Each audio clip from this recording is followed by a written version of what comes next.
हाँ तो बच्चों देखिए मैं क्या कह रहा था। तो मैं कह रहा था कि अगर F की वैल्यू 48 न्यूटन हुई तो हम यहाँ पे 48 न्यूटन लगाएंगे। तो यहाँ पे फिर 48 का आधा 24 और यहाँ पे भी 24, यहाँ पे भी 24, यहाँ पे भी 24। तो अब अगर हम ए ब्लॉक को देखें तो ब्लॉक ए पे ऊपर को 24 न्यूटन का फोर्स लग गया है और नीचे को 1G का लग गया है। तो 24 माइनस 1G यानी कि 10 डिवाइड बाई मास, तो ये 14 मीटर पर सेकेंड स्क्वायर आ गया। तो यानी हमारा जो ब्लॉक ए है वो 14 के एक्सेलरेशन से ऊपर जाएगा। अब एक्सेलरेशन ऑफ बी निकालते हैं। तो बी के लिए हम देखेंगे कि 24 माइनस 2G बाई 2, तो बाई 2 करना पड़ेगा यहाँ पे। तो ये हो जाएगा 24 माइनस 20 बाई 2 यानी कि 4 बाई 2 यानी कि 2 मीटर पर सेकेंड स्क्वायर। तो जो ब्लॉक बी है वो भी ऊपर जाएगा, पर दोनों के मास अलग है तो उसकी वजह से अलग अलग एक्सेलरेशन से जाएंगे। तो ये एक स्पेशल केस का क्वेश्चन हो गया जो आप समझ गए होंगे कि कैसे करते हैं इसको। ठीक है बच्चों, आई होप आप लोग समझ गए। तो पहले कौन चलना शुरू करेगा? पहले चलना शुरू करेगा आपका ए, क्योंकि जैसे ही आपका फोर्स यहाँ पे 20 से एक्सीड करेगा तो ए चल जाएगा, और जैसे ही आपका फोर्स यहाँ पे 40 से एक्सीड करेगा तो बी भी चल जाएगा।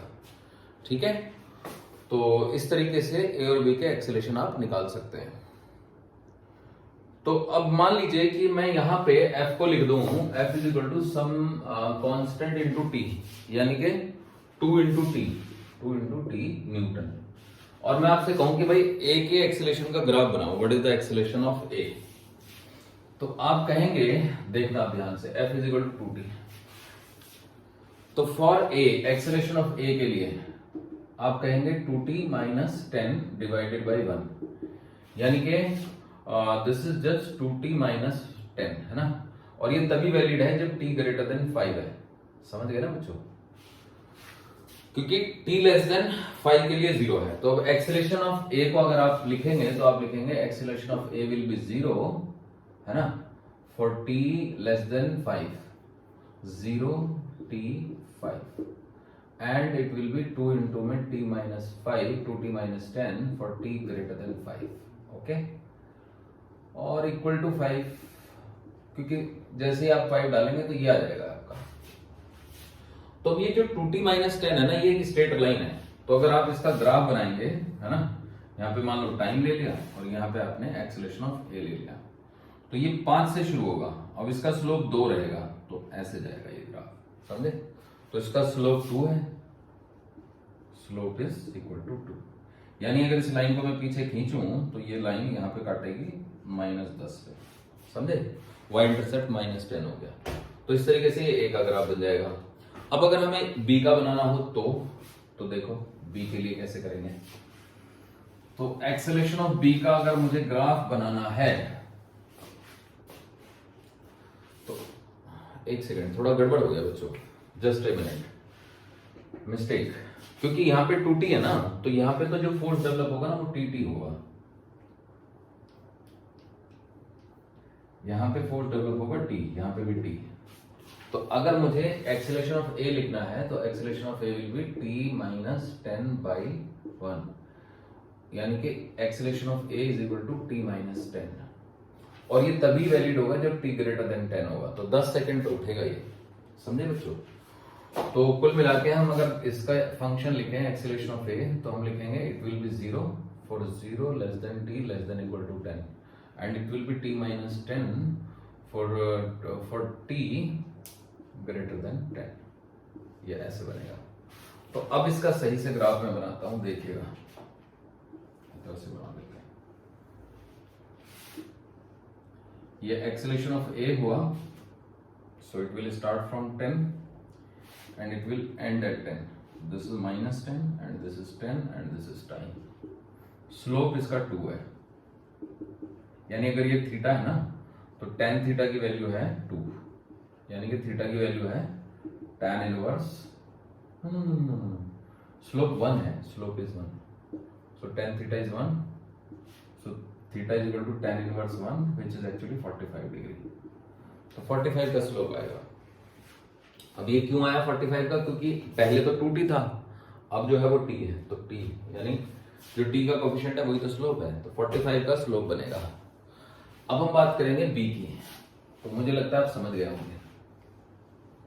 तो b का देखिए, बी का भी बिल्कुल ऐसे ही आएगा।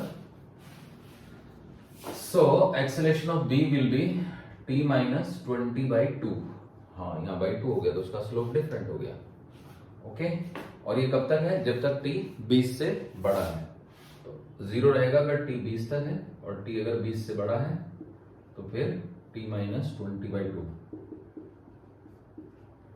तो अब इसका स्लोप 1/2 आएगा। तो अगर मैं यहां पे ग्राफ बनाऊंगा, ओके, y इंटरसेप्ट तो 20 ही रहेगा ऐसे।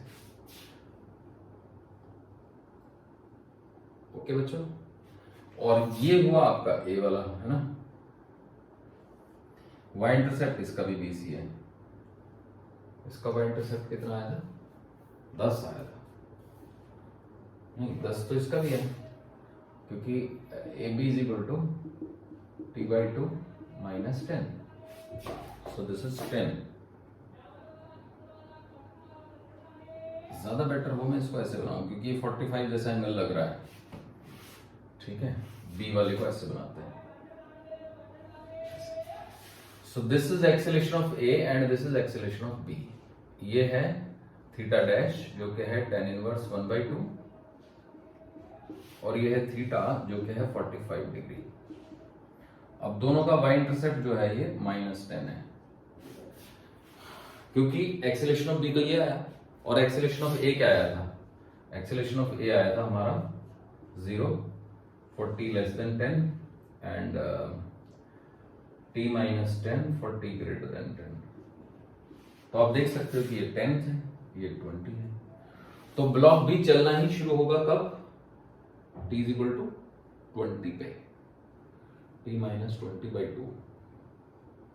अगर t की वैल्यू 20 से कम है तो ये चलेगा ही नहीं। जैसे आप यहाँ पे t को 20 डालेंगे तो 20/2 है ना, तो ये 20 पे चलना शुरू करेगा और ये 10 पे चलना शुरू करेगा। t इज इक्वल टू 10 पे एक का एक्सेलरेशन इस लाइन से निकलेगा, एक का इस लाइन से निकलेगा। तो होपफुली आपको समझ आ गया। ठीक है बच्चों,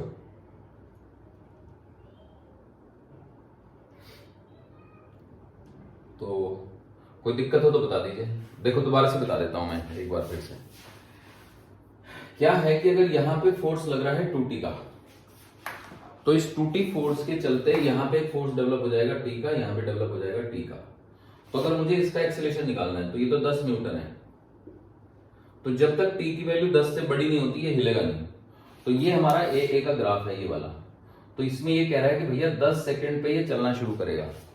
तो जब 10 से बड़ा t का वैल्यू 10 से बड़ा हो जाएगा तो नेट फोर्स हो जाएगा t माइनस 10 डिवाइड बाई 1। तो जो एक्सेलरेशन का फॉर्मूला हो जाएगा t माइनस 10/1। तो t माइनस 10/1 t ही रहता है। तो ये तो a की कहानी खत्म हो गई। इसका स्लोप 45 हो गया, क्योंकि y is equal to some constant into, है ना, मतलब t के मल्टीप्लाई में जो भी नंबर होता है वो स्लोप होता है। अब बात करते हैं b की। तो t जब 20 से बड़ा होगा तब ये चलेगा। तो t जब तक t 20 से कम है तो इसका स्लोप 0, इसका एक्सेलरेशन 0 रहेगा। तो t लेस देन 20 0। t अगर 20 से बड़ा होगा तो t माइनस 20 डिवाइड बाई 2 ये आ जाएगा। इसकी इक्वेशन बनती है t/2 माइनस 10।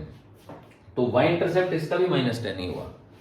मतलब इससे कोई मतलब नहीं है, एक्चुअली इसका कोई लेना देना नहीं है -10 का, क्योंकि इसकी इक्वेशन में -10 का कुछ इक्वेशन नहीं है, क्योंकि टाइम तो भैया यहीं से असली गेम तो आगे से ही शुरू होता है ना, मोशन। तो ये तो बस ये है कि दोनों ग्राफ स्टार्टिंग एक ही पॉइंट से हो रहे हैं जस्ट।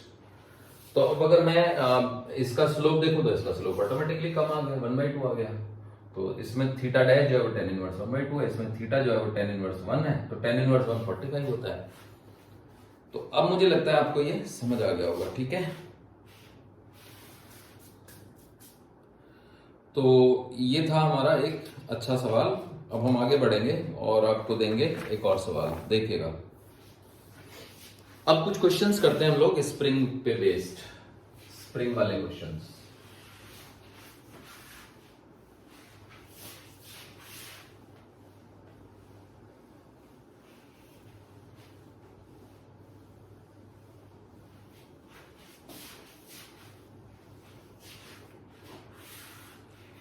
देखिए बच्चों, तो एक क्वेश्चन है ये स्प्रिंग पे बेस्ड। यहां पे 2 ब्लॉक हैं हमारे, एक ये हो गया है ना, एक का नाम रख देते हैं ए, जो कि 4 kg का है, एक का नाम है बी जो कि 6 kg का है। इनके बीच एक स्प्रिंग है और यहां पे हमने लगा दिया है फोर्स। फोर्स जो हमने लगाया है वो है 20 न्यूटन। अब क्वेश्चन सुन लीजिए क्या है। क्वेश्चन है, two blocks of 4 kg and 6 kg are attached by two blocks of masses 4 kg and 6 kg are attached by a spring of a spring constant 200 newton per meter. 200 newton per meter. Okay. तो अब both the blocks are moving with the same acceleration. Find the elongation in the spring. दोनों block equal acceleration से चल रहे हैं, elongation बताना है। Both the blocks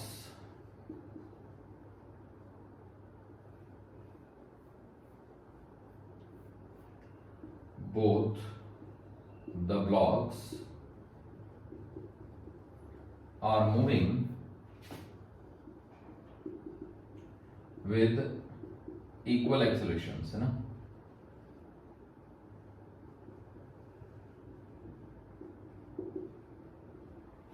Find extension in the spring.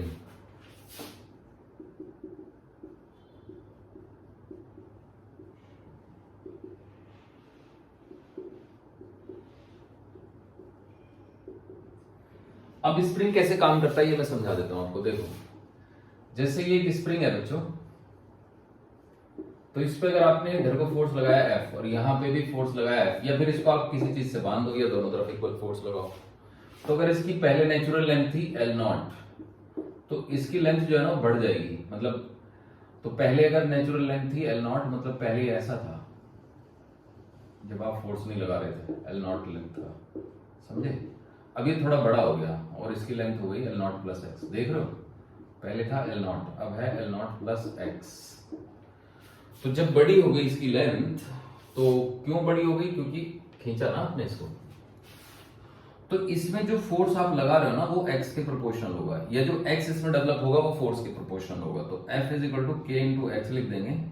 K को हम कहते हैं स्प्रिंग कांस्टेंट, वैसे इसका असली नाम होता है स्टिफनेस कोएफिशिएंट।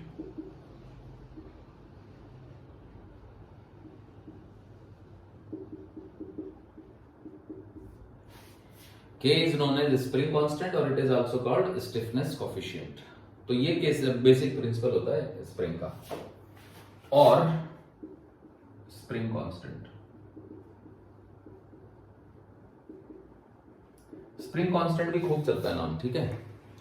तो चलिए आगे बढ़ते हैं और इससे रिलेटेड ये क्वेश्चन करते हैं। देखो बच्चों, क्वेश्चन क्या है। सो द क्वेश्चन इज कि भैया हमने 20 न्यूटन का फोर्स आगे लगा दिया है, तो अब ये बताओ आप कि स्प्रिंग में कितना, और दोनों ब्लॉक इक्वल एक्सेलरेशन से जा रहे हैं। इक्वल का मतलब दिशा भी सेम है। तो मान लो ये ए एक्सेलरेशन से जा रहा है, ये भी ऐसे ही जा रहा है ना। तो हम कहेंगे देखो F minus K x is equal to 6a, और 4 kg के लिए बोलेंगे के x is equal to 4a। दोनों को ऐड कर देंगे तो F is equal to 10a। तो F तो 20 न्यूटन है, 20 Newton is equal to 10a। तो यहां से a की वैल्यू आ जाएगी 2 मीटर पर सेकंड स्क्वायर। अब उससे के एक्स की वैल्यू निकालेंगे, तो के इंटू एक्स की वैल्यू आ गई 4 इंटू 2 यानी कि 8। तो K into x is equal to 8 newton. अब के की वैल्यू दे रखी है 200 newton metre inverse, into x is equal to 8 newton. Newton से न्यूटन जाएगा तो यहां से एक्स की वैल्यू आ जाएगी 8/200 metre, which can be written as 4/100 metre, यानी कि 4 सेंटीमीटर। समझ आया बच्चों? तो ऐसे ये क्वेश्चन हो गया। तो अब अगला सवाल देखिएगा। तो मान लो कि मैं यहां पे 200 न्यूटन का फोर्स लगा देता हूं, है ना। चलो 200 न्यूटन। अब बताइए, तो अब कुछ नहीं, बस यहां पे 200 कर देते हैं, है ना। तो 200 कर देंगे तो ये 20 हो जाएगा, है ना। 20 हो जाएगा तो यहां पे 20 डाल देंगे, है ना। तो ये 80 हो जाएगा। 80 हो जाएगा तो यहां पे 80 डाल देंगे, तो ये 80/200 हो गया, तो ये 40 हो जाएगा, है ना। 40 हो जाएगा तो ये मतलब 40 सेंटीमीटर हो जाएगा। अब देखो क्वेश्चन क्या है। अगला क्वेश्चन ये है कि ध्यान से सुनेंगे।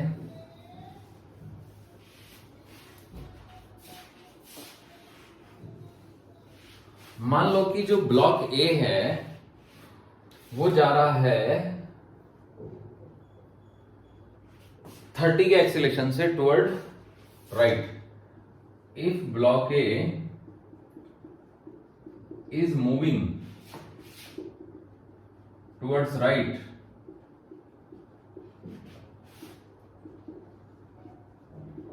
with acceleration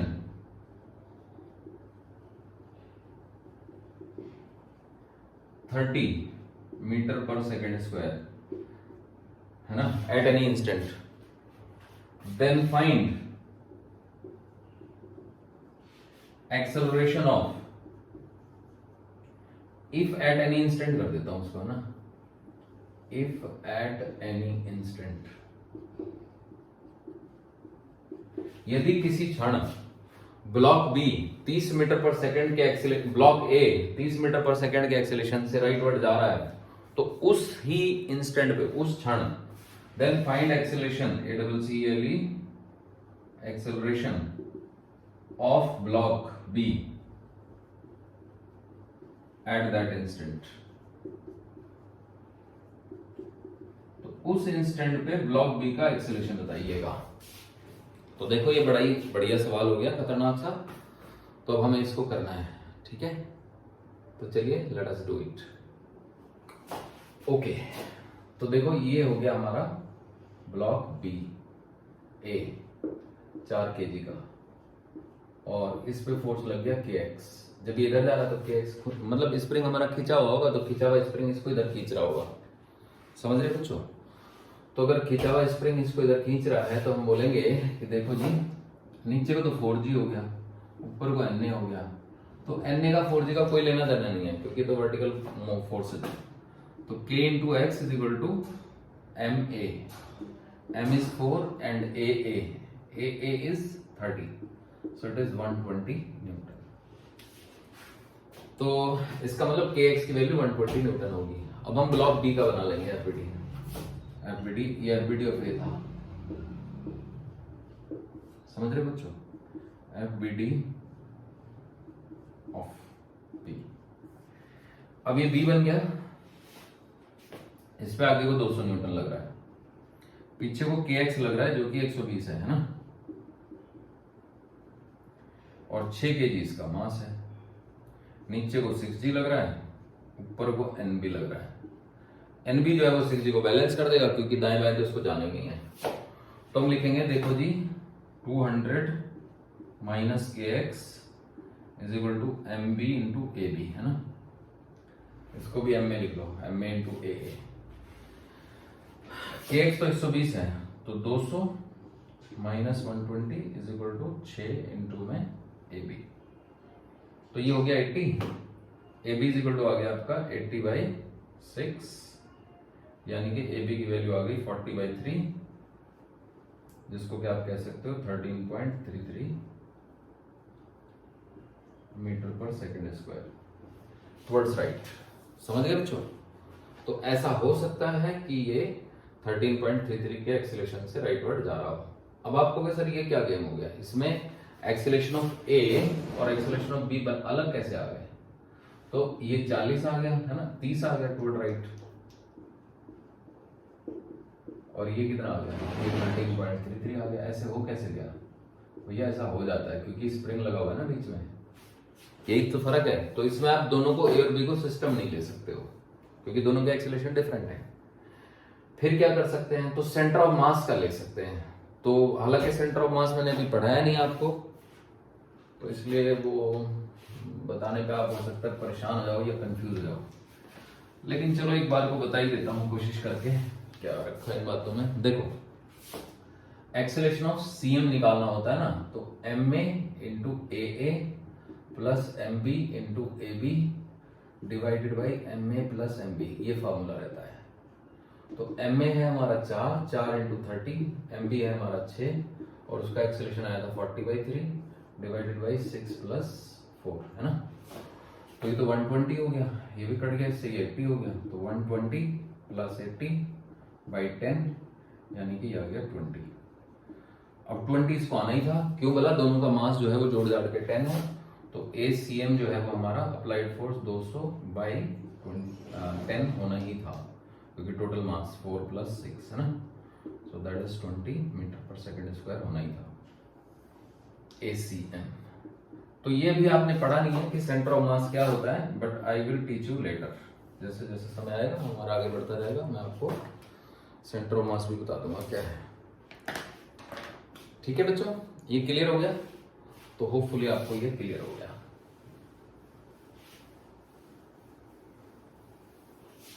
अब देखो, अब सपोज करो कि if at any instant of time, है ना, ऑफ टाइम भी लिख सकते हैं, at any instant of time the block A is moving towards left, left जा रहा है block A, the block A is moving toward left.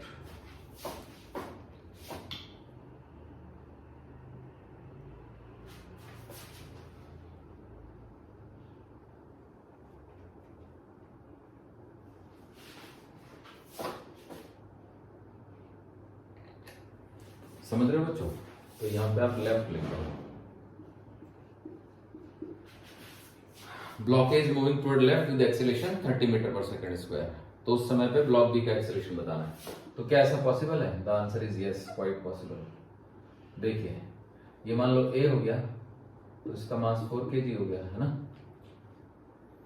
तो ऐसा भी तो हो सकता है कि स्प्रिंग इसको पुश कर रहा हो, क्योंकि स्प्रिंग तो स्प्रिंग है, पुश भी कर सकता है, पुल भी कर सकता है, ठीक है ना भैया। एक स्प्रिंग अगर खींचा हुआ है, स्ट्रेच्ड स्प्रिंग है, तो वो पुल करेगा, कंप्रेस्ड है तो वो पुश करेगा। तो it can do both, push as well as pull. तो मान लो ये पुश कर रहा है kx से, 4 kg इसका मास है ना। तो अगर ये पुश करेगा, है ना, तो नीचे को 4g लगेगा, ऊपर को na लगेगा, पर इनका कुछ मतलब नहीं है, क्योंकि वर्टिकल डायरेक्शन में तो मोशन हो ही नहीं रहा। तो ये जा रहा है लेफ्ट की तरफ, तो हम लिखेंगे kx = ma × a। तो kx की वैल्यू आ गई आपकी, ma इज 4, a इज 30, 120 आ गई, 120 न्यूटन। अब जब हम ब्लॉक बी का एफबीडी बनाएंगे, ये हमारा ए का एफबीडी है, एफबीडी ऑफ ए। तो एफबीडी ऑफ बी बनाएंगे तो वो बनेगा ऐसे, इस पे 200 न्यूटन का फोर्स आगे लग रहा है और 120 का एक और आ जाएगा। समझ रहे हो बच्चों? 6 kg इसका मास है, तो ऊपर को mb लग जाएगा, नीचे को 6g लग जाएगा। तो 200 आगे को लग गया, तो हम लिख देंगे भैया, देखो AB = हो गया 200 + 120 / 6, यानी कि 320 / 6। तो 320/6 हो जाएगा 160/3, जो कि हो जाएगा आई थिंक 53.33। तो आप कहोगे सर इतना ज्यादा, अब ये तो हो ही सकता है, इसमें क्या दिक्कत है, क्योंकि एक तो स्प्रिंग दबा हुआ है, तो ये पहले ही इस पे आगे को भी खींच रहे हो, ऊपर से स्प्रिंग आगे धक्का दे रहा है, तो उसका एक्सीलरेशन ज्यादा हो ही सकता है, इसमें क्या है। तो मुझे लगता है अब आपको ये क्वेश्चन समझ आ गया। तो हेयर ए का एक्सीलरेशन इस तरफ है 30 और बी का एक्सीलरेशन इस तरफ है 53.33। तो कोई दिक्कत नहीं है, हो सकता है ऐसा। अब फिर से चलो सेंटर ऑफ मास का कॉन्सेप्ट निकाल लेते हैं, है ना। What is the acceleration of centre of mass? तो 20 आना चाहिए, याद रखेंगे। तो देखो करते हैं, तो ACM = 4 kg × -30, है ना, प्लस 6 kg × कितना था वो 160/3, है ना, divided by 4 + 6। So this is -120 and this is 3 से कट गया 2, 320 divide by 10। So this is 200/10, तो दैट इज अगेन 20। तो आना तो है ही, सेंटर ऑफ मास का एक्सीलरेशन तो 20 ही आना है, क्योंकि सेंटर ऑफ मास का एक्सीलरेशन हो जाता है total force upon total mass. अब आप कहोगे सर ये पढ़ाया तो है नहीं अभी, तो मैं पढ़ाऊंगा ना। सेंटर ऑफ मास क्या होता है सेंटर ऑफ मास वो पॉइंट होता है जहां पे हम सारे वेट को मान सकते हैं सिस्टम के, ठीक है। तो आई विल टीच यू। तो चलिए आगे बढ़ते हैं और क्वेश्चन देते हैं आपको, ठीक है।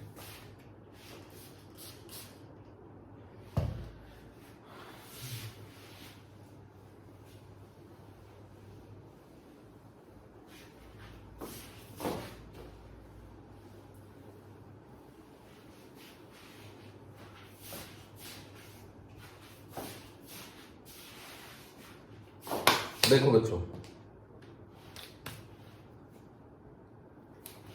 सपोज करो कि यहां पे एक स्प्रिंग है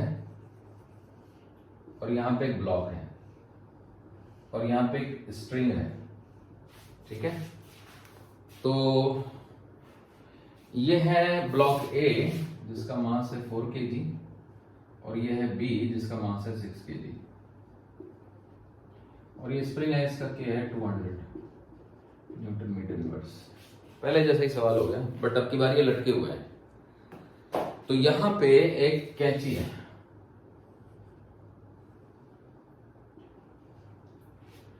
तो क्वेश्चन ये है कि जैसे ही हम रस्सी को काट देते हैं, काटने के फौरन बाद ए का और बी का एक्सेलरेशन बताओ।